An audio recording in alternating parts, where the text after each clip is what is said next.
Welcome to the mysterious world of Magic Island, a place where anything can happen. Lost to time, hidden by strange forces, and filled with secrets that stretch beyond the imagination. Our heroes have set sail into the unknown, where adventure, danger, and discovery await them at every turn. Each episode brings them closer to unlocking the island's mysteries, but with new challenges. Who knows what they will uncover next? Now sit back and close your eyes. Let the theater of the mind take you on a journey to Magic Island.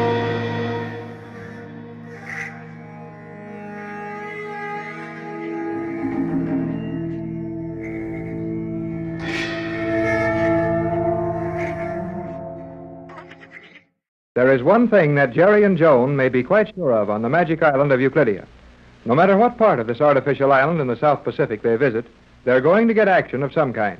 When Captain Bradford was put to sleep by a ray gun in their prison cells, and Mrs. Gregory offered to remain with the captain until he recovered, it was decided that Jerry and Joan should go alone on a tour of as much of the island as they were allowed to reach. Their friend, the Euclidean girl submarine commander, has just left them in a tiny storage closet on the 9th level below the surface. And as there is no echo heard, Jerry and Joan feel safe in talking the situation over. Oh, all right, then. All right. I'm right. Very well, Jerry. You are correct. I said that girl submarine commander was a friend of ours, didn't I? You did? And she just now helped us out a lot, didn't she? How? By telling us we had 3 days to plan what we were going to do about escaping from this place. Her assistance would have been more valuable had she offered a plan of escape. Oh, sure. And she could have been a real help if she'd dug up a magic carpet and had us all back in Hollywood in 10 minutes. Well, you ought to be blamed grateful for what she did tell us. Why, in 3 days we can do a whole lot. And we'd better start right now. Do you have a plan? Yeah. Keep moving. Standing still's no good. Then let us go at once. Have you got any idea what the directions are down here? No, Jerry. Sections of the island may be revolved, and as you know, the entire island has been moved. It is quite impossible to determine any direction. Okay, Joan. We'll just get out in the hall and start. We may speak freely without fear of detection as long as our voices remain normal in tone. But when they get that funny hollow sound, Euclideans are listening to us, huh? That is right. Then let's remember that, and when our voices start jumping back at us out of the walls, quit talking.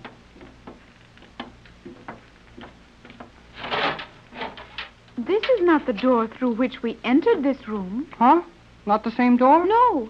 We entered through that door. Then where does... Hey, this room has a door on every wall. There are many rooms with a door in each wall. We must use care in our choice of a corridor through which to continue our search. Yeah, just a little harder than finding a camel in a needle. Every one of these blame halls look just alike, and you know it. They're all shining steel tunnels, so we haven't got any choice. But if you say this is a different door from the one we came in, then let's go this way. We may as well. To retrace our former course would only take us back to the cells occupied by Mother and the Captain. Precisely. Jerry Hall! You do not like that word. Why do you use it? Well, just to get your goat. How many times must I remind you that I have no goat? Never mind, flying off the handle every time I open my mouth. Let's get busy.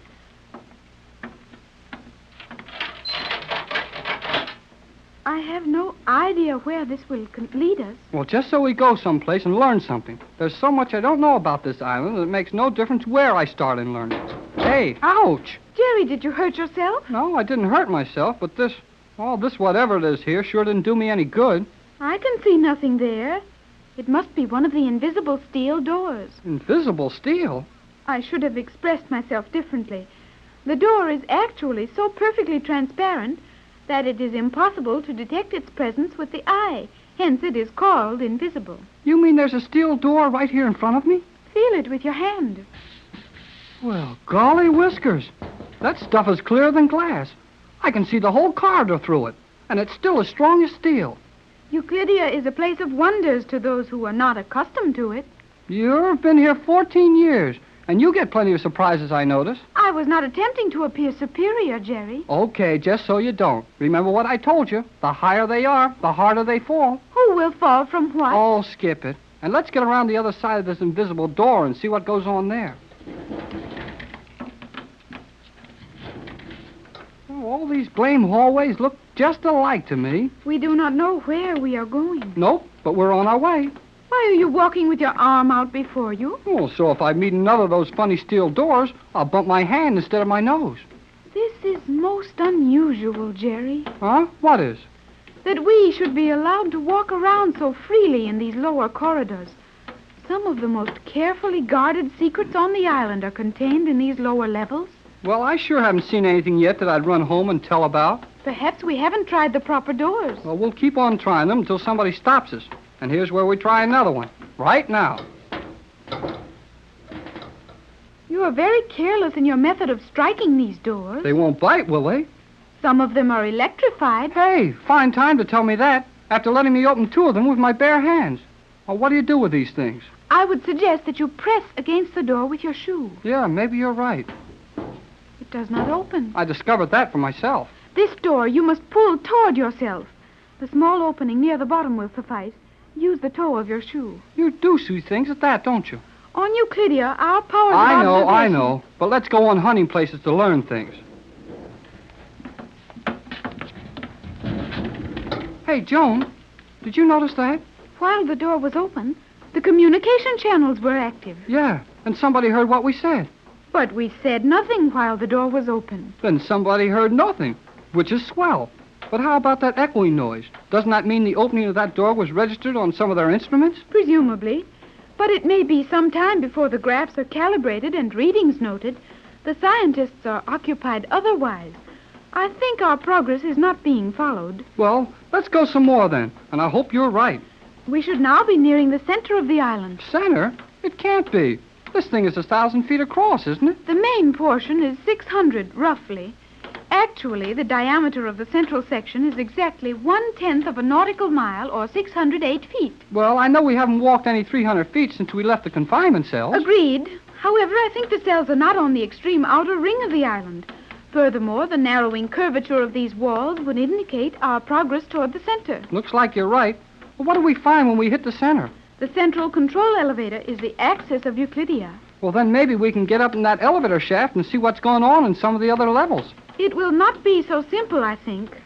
While I am not familiar with this level, it is only logical to suppose that we will find various chambers arranged around the elevator shaft. And maybe somebody in those chambers won't like the idea of our touring around. Precisely. Oh, undoubtedly. Well, if we're near the center, we'll soon find out, because here comes another door. Jerry, the door is not coming. Well, we're coming to the door. What's the difference? A great deal. If the door were moving toward us... All right. I'm sorry I started it, but here is the door.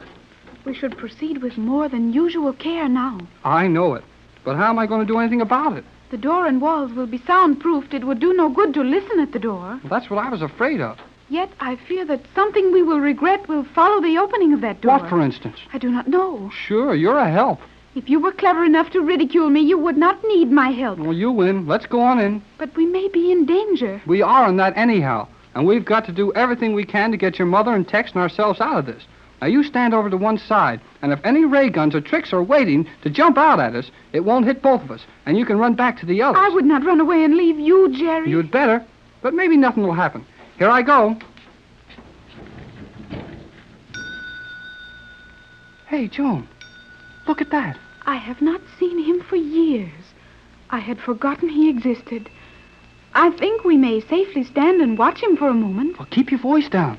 The old guy'll hear you. But he is quite deaf. Deaf? Yes, deaf. You don't mean deaf, do you? I said deaf, and I mean deaf.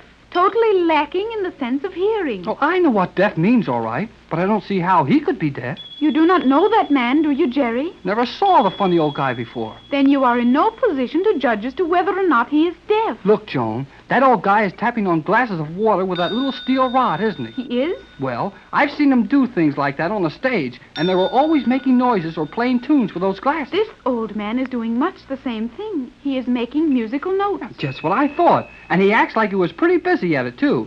Now watch when he hits that glass and then listens till the last little note of sound is gone. If you can see and understand what he's doing, why must you question his ability to do it? Because if he's deaf, he can't hear what he's doing. And no matter what note he hits or what noises he makes, he wouldn't know anything about it. He is listening to the vibrations. Vibrations? Yes.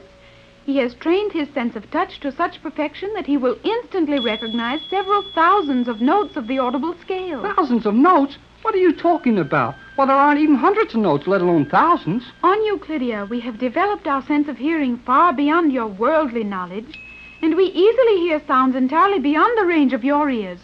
Sounds to which even your most delicate detection and recording apparatus will not respond. Golly whiskers.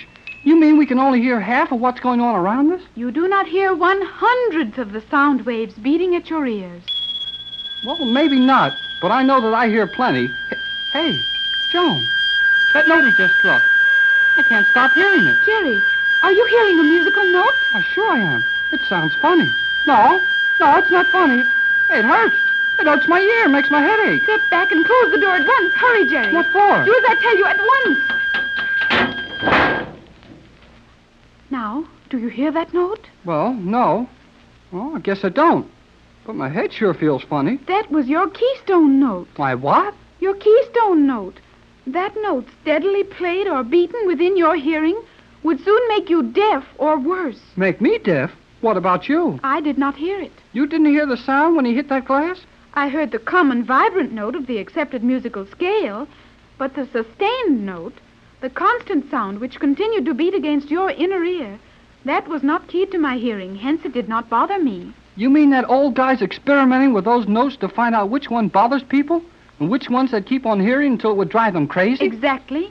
Even in your poor scientific world, you have heard of a musical note shattering a glass or even shaking a small building, have you not? Well, sure. When that man's experiments are completed, he will be able to sound a note which will destroy a large building, a bridge or a tunnel. One note, and a battleship will crumple as easily as a piece of paper. Another note, and an aeroplane high in the air will disintegrate. The note will strike the keynote of the motor. The synchronization will be destroyed, and the machine will shake itself to pieces in a matter of seconds. Golly whiskers. Why, if they could really do that, these crazy scientists could capture the whole world without hurting anyone. And they wouldn't need one single gun or a weapon of any kind. Precisely, Jerry. You have seen only one of the many devices being made ready for G-47's conquest of the world. Yet that one alone should convince you of the futility of ever escaping from this island and coming back to take it over. Well, it don't look so good. I'll say that. And so, another chapter closes on Magic Island. Our explorers have faced mysteries, dangers, and thrills. Yet, the island still holds its secrets close. What lies ahead? New allies or unexpected foes? Make sure you join us tomorrow to find out what awaits on Magic Island, where the adventure never ends. Right here on Golden Age Radio, rumble.com/C/GAR. If you're too impatient to watch all 130 episodes, one per day, there's a link in the description so you can watch all the videos you want all together.